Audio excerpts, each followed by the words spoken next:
Good morning class 11th। आज का जो हमारा टॉपिक रहेगा वो एटॉमिक मास और एएमयू पे रहेगा। जिस प्रकार से हम अपना वेट किलोग्राम में मेजर करते हैं, उसी प्रकार से एटम के मास को या एटम के वेट को हम किस में मेजर करते हैं, वो इस लेक्चर में हम सीखेंगे।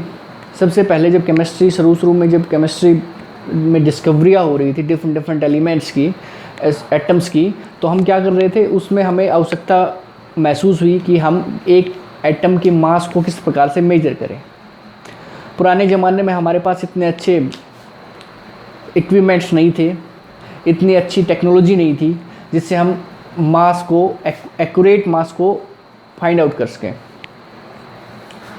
पुराने ज़माने में हम रिलेटिव मास की वैल्यू को कैलकुलेट करते थे। रिलेटिव मास का वैल्यू से मतलब है कि हम एक एटम के रिस्पेक्ट में डिफरेंट एटम्स के मास को फाइंड आउट करते थे, और जिस एटम के रिस्पेक्ट में हम फाइंड आउट करते थे उसको हम अज्यूम करते थे। जैसे हम सबसे पहले हमने हाइड्रोजन के रिस्पेक्ट में डिफरेंट एटम्स के मास को हमने मेजर किया, और हमने हाइड्रोजन के एटम के मास को 1 के इक्वल माना, और उसी के रेफरेंस में हमने डिफरेंट एटम्स के मास को कैलकुलेट किया। लेकिन वो इतना एक्सेप्टेबल नहीं था।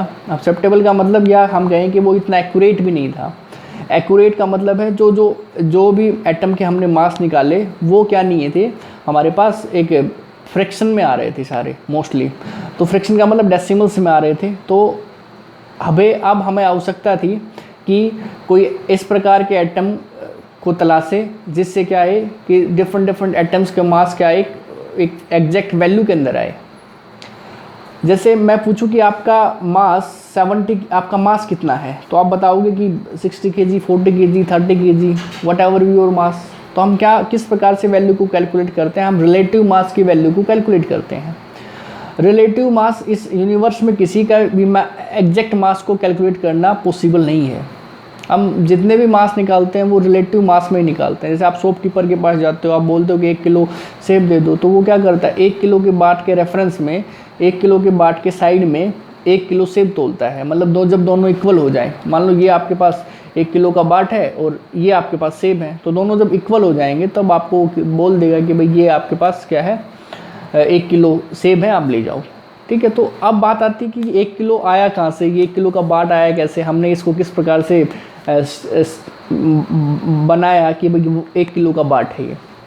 ऐसा माना जाता है कि लंदन के लेबोरेटरी के अंदर प्लेटिनियम इरेडियम का एक बाट रखा हुआ है, उसी बाट के साइज़ के इक्वल, वेट के इक्वल हमने आयरन के डिफरेंट बाट को बनाया और यूनिवर्स में सभी के पास क्या कर दिया, ये डिस्ट्रीब्यूट कर दिया। और इस वजह से हम क्या कर पाते हैं, मास एक किलो की को क्या कर पाते हैं, मेजर कर पाते हैं। अब केमिस्ट ये चाहते थे कि हम किस एटम को अपना कैप्टन चुने, या किस एटम को चुने जिसके बेस पे हम डिफरेंट एटम्स के रिलेटिव मास को क्या करें, फाइंड आउट करें। इस आइडिया को इस बात से समझा जा सकता है, जैसे आपको अपनी क्लास के अंदर मॉनिटर चुनना होगा, ठीक है, या कैप्टन चुनना होगा, तो आप कुछ क्राइटेरिया देखते हो कि भाई वो जो मॉनिटर होगा क्लास का, वो क्लास के अंदर उसकी जो प्रेजेंट होगी वो क्या होनी चाहिए, अच्छी होनी चाहिए। ठीक है। यदि वही मॉनिटर यदि 1-2 दिन आ रहा है महीने में, तो वो क्या नहीं होगा, आप क्लास के अंदर मॉनिटर नहीं बन सकता। ठीक है। तो अब एटम की दुनिया में चलते हैं, और एटम की दुनिया में उसको अपना कैप्टन चुनेंगे जिसकी क्या हो, एबंडेंस अच्छी हो। क्या हो, एबंडेंस अच्छी हो। एबंडेंस मतलब वो ज़्यादा मात्रा में पाया जाए नेचर के अंदर। ठीक है। दूसरा कि जो आप जिस क्लास में आपका मॉनिटर चुन रहे हो, उसमें उस बच्चे को आप मॉनिटर नहीं चुनोगे जो क्या हो, सबसे कम रिएक्टिव हो, या सबसे कम क्या हो, बच्चों के साथ घुलता मिलता हो, एक साइड में बैठा रहता हो। तो जब एटम की दुनिया में जाते हैं तो उसको अपना कैप्टन नहीं चुनेंगे जो क्या ना हो, नॉट लिस्ट रिएक्टिव। रिएक्टिविटी क्या नहीं होनी चाहिए, उसकी लिस्ट नहीं होनी चाहिए। जैसे आपके पास रिएक्टिविटी सबसे कम किसकी होती है, जो ये होते हैं, जो आपके पास नोबल गैसेज होती हैं, ठीक है, उसकी रिएक्टिविटी लेस होती है। तो हम उसको अपना क्या नहीं चुनेंगे, कैप्टन नहीं चुनेंगे। ठीक है।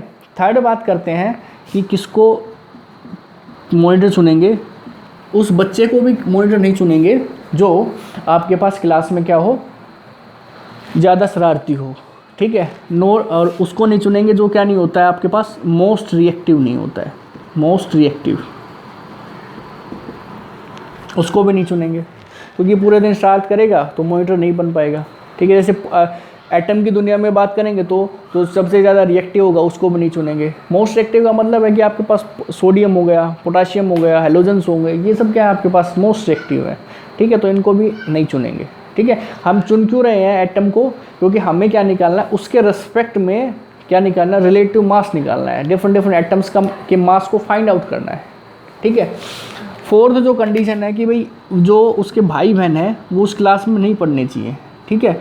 तो जो भी हम एटम को कैप्टन चुन रहे हैं उसके आइसोटोप नहीं होने चाहिए, मतलब कम आइसोटोप होने चाहिए, और आइसोटोप हैं भी तो उसकी मात्रा होनी चाहिए नेचर के अंदर कम होनी चाहिए, ठीक है। ये 4 क्राइटेरिया हैं जिसके आधार पे हमने रिलेटिव मास को निकालने के लिए डिफरेंट एटम्स को, उसके लिए हमने C12 को क्या चुना, कैप्टन चुना।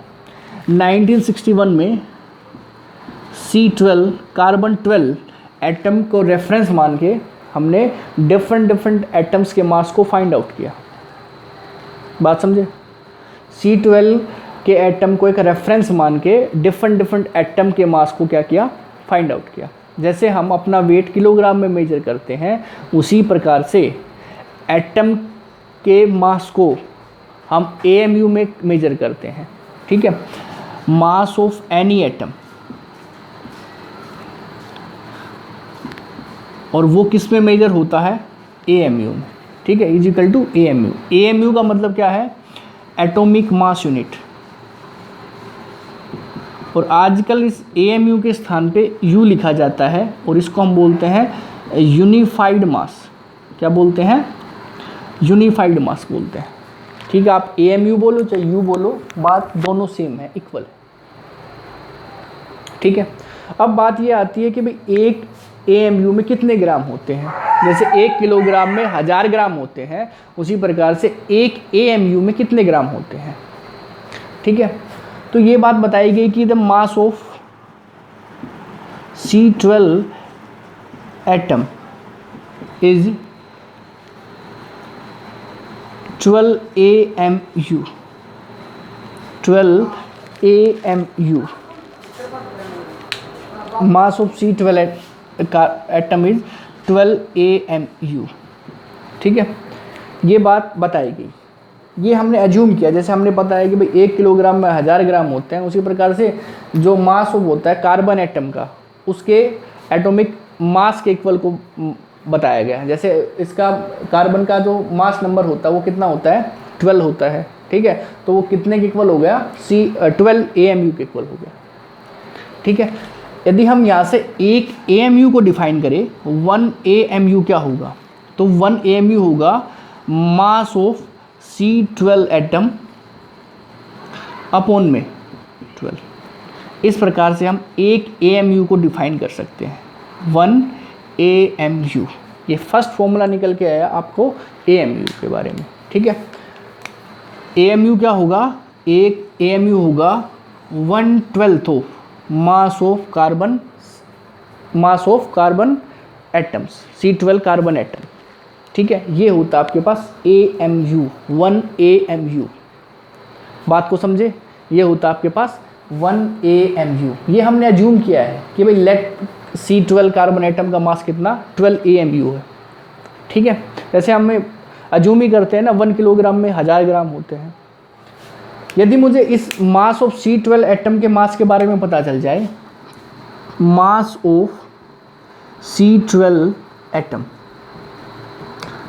फाइंड आउट हो जाए, तो मैं इस फॉर्मूले को और तरीके से एलैबोरेट कर सकता हूँ, बना सकता हूँ। जैसे हमें पता है कि भाई एटॉमिक मास, आप जूनियर क्लासेस में पढ़ते आ रहे हो कि भाई एटॉमिक मास ऑफ कार्बन, और वो कितना होता है आपके पास, 12 ग्राम पर मोल, इतना होता है। ये आप जूनियर क्लासेस में इसके बारे में पढ़ा है कि atomic mass of carbon is 12 ग्राम पर मोल, ठीक है। और इसका मतलब क्या है, इसका मतलब ये है कि भाई 1 मोल 1 mole of carbon atomic mass is 12 ग्राम। कितना है? 12 ग्राम। और हमने पिछले लेक्चर में सीखा कि भाई एक मोल का मतलब क्या होता है? एक मोल का मतलब होता है 6.22 10⁻23, ऐसा होता है। ठीक है, तो इस एक मोल के स्थान पे हम क्या लिख सकते हैं? 6.022 10⁻23। ठीक है, atoms of carbon, atomic mass कितना? 12 ग्राम। हमें एक एटम का मास को निकाल सकते हैं, यूनिटरी मेथड लगाओ। 1 एटम कार्बन एटॉमिक मास कितना? 12 अपॉन में 6.022 10⁻23। ठीक है, बात समझे? ये क्या आया है? एक एटम, एक कार्बन एटम का मास आया है। 1 कार्बन एटम मास, और वो कितना है आपके पास? 12/6.022 10⁻23। यहाँ पे भी क्या निकालना है? यहाँ पे भी क्या है? मास ऑफ C12 एटम, मतलब एक कार्बन एटम के मास को हमें फाइंड आउट करना है यहाँ पे भी। ठीक है, तो इस वैल्यू को इसमें पुट कर दें तो 1 AMU is equal to 12/6.022 10⁻23 divided by 12। 12 से 12 कैंसिल। ठीक है, 1 AMU, और 1 AMU is equal to 1 upon में 6.22 10⁻23, और 1 अपॉन में ये क्या होता है? एवोगैड्रो नंबर होता है, और इसको क्या लिख सकते हैं? Na। तो 1 AMU is equal to 1 upon में Na। एक और फॉर्मूला निकल के आ गया यहाँ से। ठीक है, कि एक AMU होता है वो 1 अपॉन Na होता है। अब बात करेंगे कि हाउ मैनी ग्राम्स इन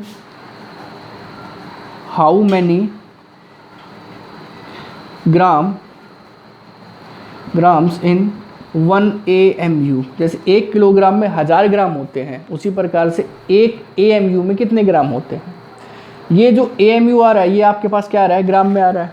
ठीक है, 1 AMU इज इक्वल टू 1/6.22 10⁻23। ठीक है, ये आ रहा है। इसको हम इस प्रकार से लिख सकते हैं कि भाई 1 AMU इज इक्वल टू 1/6.022 10⁻23। इसको 10 से डिवाइड कर दो, 10 से मल्टीप्लाई कर दो, तो ये 10 की पावर 24 था, एक पावर और ऐड हो गई 24 हो जाएगा, और ऊपर लेके जाओगे तो किसका हो जाएगा? -24 मल्टीप्लाई, इसको 10 को इसे डिवाइड करोगे तो कितना आएगा? 1.66 आएगा, इज इक्वल टू 1 AMU। ठीक है, और ये किस में आएगा? ग्राम में। मतलब एक AMU में इतने ग्राम होंगे। एक AMU में 1 AMU में 1.66 10⁻24 ग्राम होंगे। बात को समझे? ठीक है, जैसे 1 किलोग्राम में 1000 ग्राम होते हैं, उसी प्रकार से एक AMU में 1.66 10⁻24 ग्राम होते हैं। ठीक है, अब बात करेंगे कि भाई किस प्रकार से ग्राम को हम AMU में कन्वर्ट करेंगे। ग्राम को हम AMU में कन्वर्ट करेंगे। इस बात को मैं इस प्रकार से भी लिख सकता हूँ, राइट कर सकता हूँ कि 1.66 10⁻24 ग्राम पर AMU। यही तो बात है कि भाई एक AMU में इतने ग्राम होते हैं। एक AMU में 1.66 10⁻24 ग्राम होते हैं, -24 ग्राम होते हैं। इसको इस प्रकार से लिख सकता हूँ। ठीक है, तो यहाँ से बता सकता हूँ कि भाई 1 AMU इज इक्वल टू होगा मास ऑफ एटम डिवाइडेड बाई 1.66 10⁻24 ग्राम पर AMU। ठीक है, और ये एटम का जो मास लेंगे वो किस में लेंगे? ग्राम में लेंगे। एक फॉर्मूला और निकल के आ गया। ठीक है, ये फॉर्मूला निकल के आया कि भाई एक AMU पे मास होगा ये इस प्रकार से होगा, ठीक है, कि हम ग्राम को किस प्रकार से एएमयू में कन्वर्ट करेंगे, ठीक है। ये फॉर्मूला कब यूज होगा कि जब आपको ग्राम कन्वर्ट इनटू एएमयू, ठीक है, ग्राम को हम कन्वर्ट करेंगे किसमें, एएमयू में कन्वर्ट करेंगे। ये फॉर्मूला वैसा ही है जैसे आप 1 किलोग्राम को कन्वर्ट करते हो, जैसे आपके पास 1800 ग्राम है, आपको उसको किलोग्राम में कन्वर्ट करना है, तो क्या क्या करते हो कि भाई 1800 ग्राम है ये, और डिवाइड किससे करते हो, रेफरेंस क्या है, 1 किलोग्राम में ग्राम कितने होते हैं, 1000 ग्राम होते हैं, इससे रेफरेंस से आप उसको क्या करते हो, डिवाइड करते हो, तो 1.8 क्या बोलते हो भाई, ये किलोग्राम है आपके पास। तो उसी प्रकार से आपके पास रेफरेंस क्या है, 1.66 10⁻⁻24 ग्राम क्या है आपके पास, रेफरेंस है। रेफरेंस का मतलब एक एएमयू में इतने ग्राम होते हैं, इस प्रकार से 1 किलोग्राम में इतने ग्राम होते हैं, 1000 ग्राम होते हैं, ठीक है। तो ये सेम टू सेम वैसा ही है, ठीक है। तो हमारे पास ये फॉर्मूले निकल के आए कि भाई सबसे पहले एक एएमयू क्या होता है, 1/12 of the mass of C12 carbon atom, ठीक है, ये बात एएमयू। दूसरा 1 एएमयू, मैं फॉर्मूले को यहाँ पे राइट कर देता हूँ, कौन कौन से फॉर्मूले निकल के आए हैं। 1 सबसे पहले फॉर्मूला निकल के आया 1 AMU क्या होगा, mass of C12 atom divided by 12। First formula 1 AMU का, ठीक है। सेकंड था 1 AMU इज इक्वल टू 1 में Na, एक ये फॉर्मूला निकल के आया। थर्ड था 1 AMU इज इक्वल टू 1.66 10⁻⁻24 ग्राम, ठीक है। और लास्ट में किस प्रकार से ग्राम को AMU में कन्वर्ट करेंगे, तो क्या होगा, मास ऑफ एटम इन ग्राम और डिवाइडेड बाय रेफरेंस 1.66 10⁻⁻24 ग्राम पर AMU, ठीक है।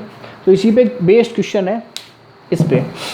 क्वेश्चन ये है कि एक्सपेरिमेंट से हमें मास ऑफ हाइड्रोजन एटम दिया हुआ है और वो कितना है, 1.67 10⁻⁻24 ग्राम दिया हुआ है। हमें फाइंड आउट करना है, find out the mass of hydrogen atom in AMU में फाइंड आउट करना है, ठीक है। AMU में किस प्रकार से फाइंड आउट करेंगे, सबसे पहले आपके पास गिवन क्या है, गिवन जो है ग्राम में मास दिया हुआ है, वो जो एक्सपेरिमेंटली मास है हाइड्रोजन का। कौन सा फॉर्मूला यूज करेंगे कि ग्राम को किस प्रकार से AMU में कन्वर्ट करेंगे, तो हाइड्रोजन का मास AMU में is equal to mass of atom in gram